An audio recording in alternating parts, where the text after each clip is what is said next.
Market test the 50-day moving average yesterday. Looked to rally today a bit. Will it hold? That's coming up on 3 minutes on Markets and Money.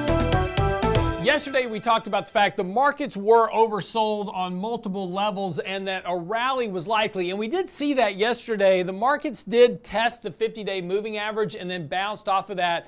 Actually rallied almost back to break even midday, sold off a little bit at the close, but actually posting a green candle for the day. So in other words, the markets ended up higher than where they started. So overall, we kind of saw a little bit of buying coming into the markets yesterday. This morning, futures are pointing higher, so we're going to see here an attempt at a bounce.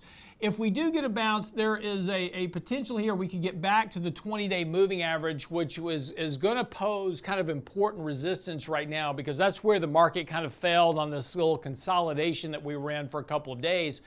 That's going to pose that first level of resistance.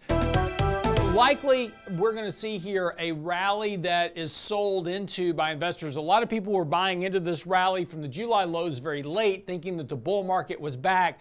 They're now caught into this sell-off and rethinking their position. So if we get a rally here, I would expect to see some sellers show up going, hey, just get me out of the markets. And that's going to kind of keep some pressure on stocks in the near term. But again, a bit of a rally here would reverse this kind of oversold condition. We need that in order for the sell-off to continue if that's going to occur. And right now, that would be the suggestion here is that markets are still under pressure. We have both our MACD and our money flow indicators suggesting we're on a sell signal, putting pressure on stocks in the near term. A rally back here and then a retest ultimately of that 50-day moving average is going to be critical. Now, a break of that 50-day, as we said before, is going to lead us back to a retest of those July lows, potentially even set new lows at that point. But if the market can hold this 50-day moving average, and that's really going to be critical here because a hold of that 50-day moving average is kind of working within this uptrend channel of the market. So if we can hold this 50-day support, get a rally back in the markets, continue to operate in this uptrend channel, that is going to give the bulls a little bit of room to work with.